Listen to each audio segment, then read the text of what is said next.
não tinham aceitado a Jesus ainda, não era para os discípulos, porque para os discípulos eles falavam abertamente. Mas muitas vezes dentro da casa de Deus nós temos que usar parábolas para que a gente venha entender o que Deus fez verdadeiramente para nós. É a parábola do pai de família, ou a parábola da graça. Amém? Essa parábola aqui,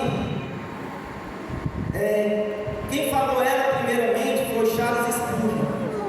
Mas só que eu falei ela aqui com as minhas palavras, certo? No último texto, então vamos com as minhas palavras.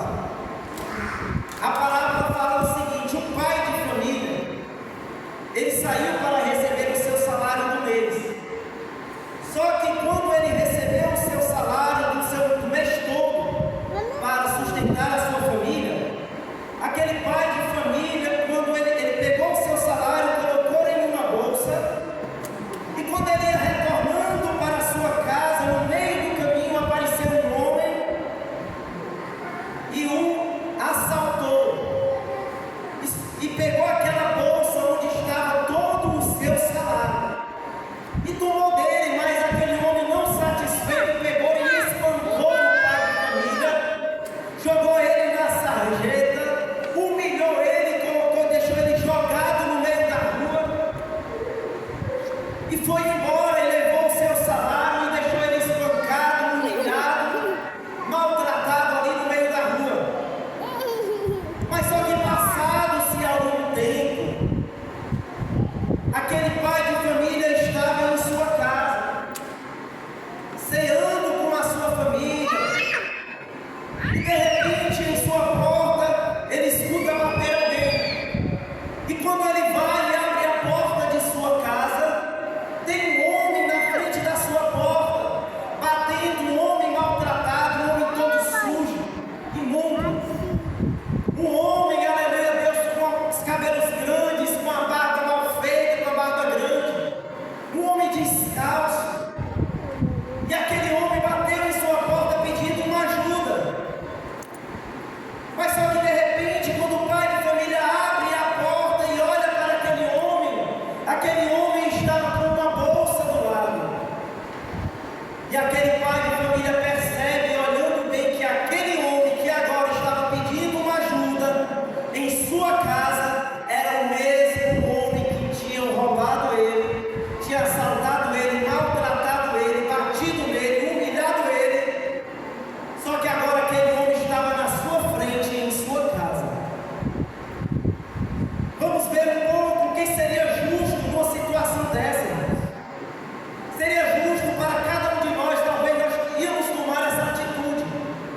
Seria justo cada um de nós estar aqui e dar até para aquele homem, quando reconheceu aquele homem que tinha maltratado ele e assaltado ele, naquele momento ligar para as autoridades ou para a polícia e chamar até ali e mandar prender aquele homem. Isso seria justo, porque aquele homem fez algo de errado com ele.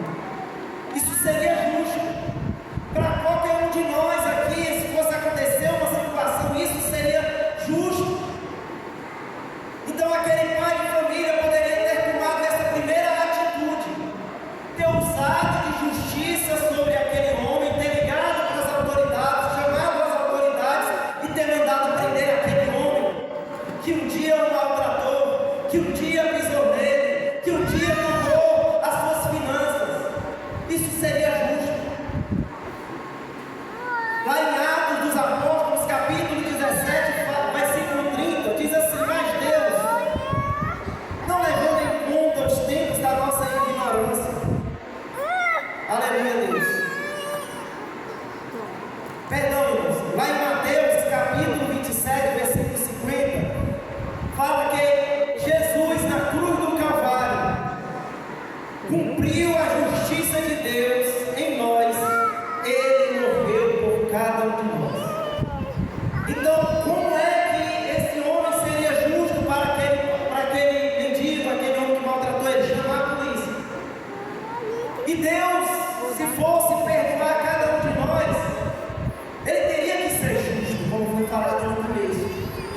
Então, para que isso se cumprisse na nossa vida, porque nós éramos aquele homem que pisou, que maltratou, que rejeitou.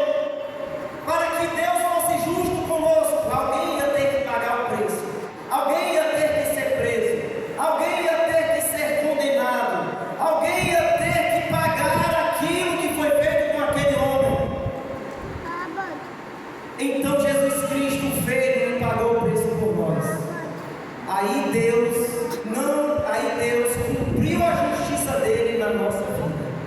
Por isso que nós somos considerados justos, não por nós mesmos, mas porque Cristo fez isso em nós. Segundo ponto que aquele homem poderia ter feito com aquele homem, o pai de família poderia ter feito com aquele homem que estava ali à sua porta, era ter misericórdia dele, era ter visto, ter reconhecido: abençoado que me roubou, que me maltratou, que me bateu. Ele poderia muito bem ter usado de misericórdia e ter dito assim: olha, eu sei quem tu é, eu sei o que tu fez, mas só que eu não vou levar isso em consideração. Vai embora da minha porta, vai viver a tua vida aí dissoluta da maneira que tu quer, eu não vou fazer nada contra ti.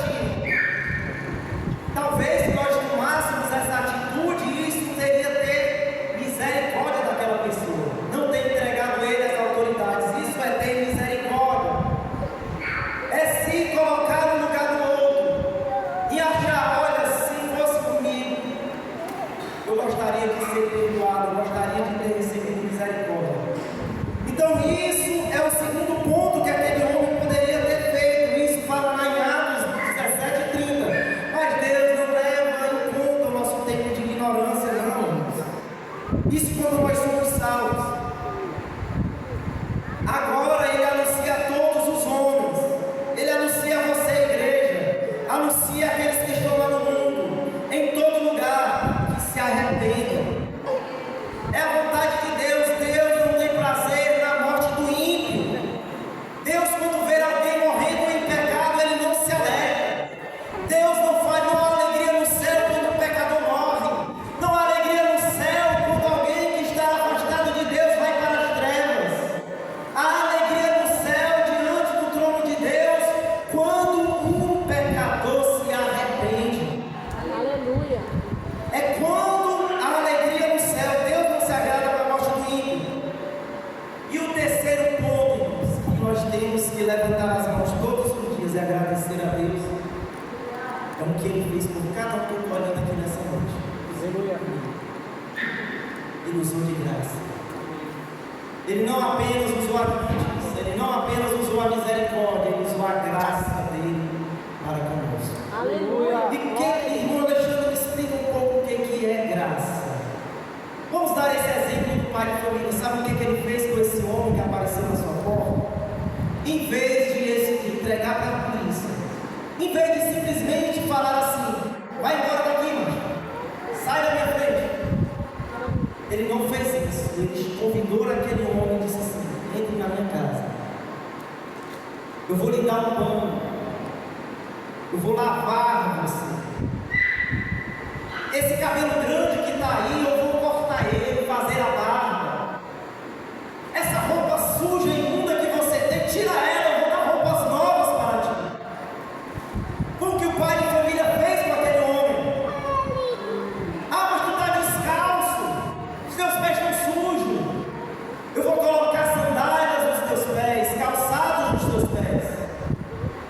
Mas só que eu vou fazer mais por ti. Eu vou te convidar agora para fazer parte da minha família.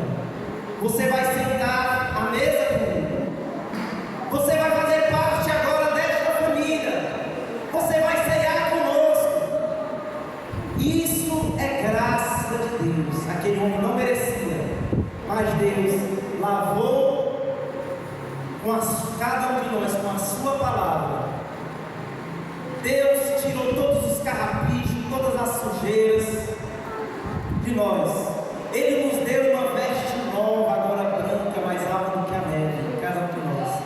Não é essa veste aqui não, irmãos. É algo, aleluia, Deus, que o ímpio lá fora enxerga em você.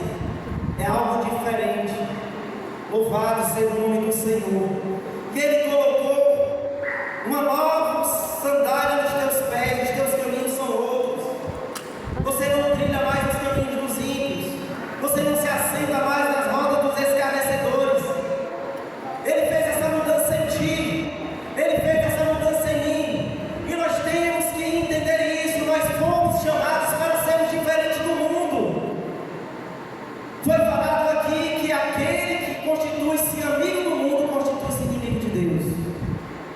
que nós venhamos a entender isso.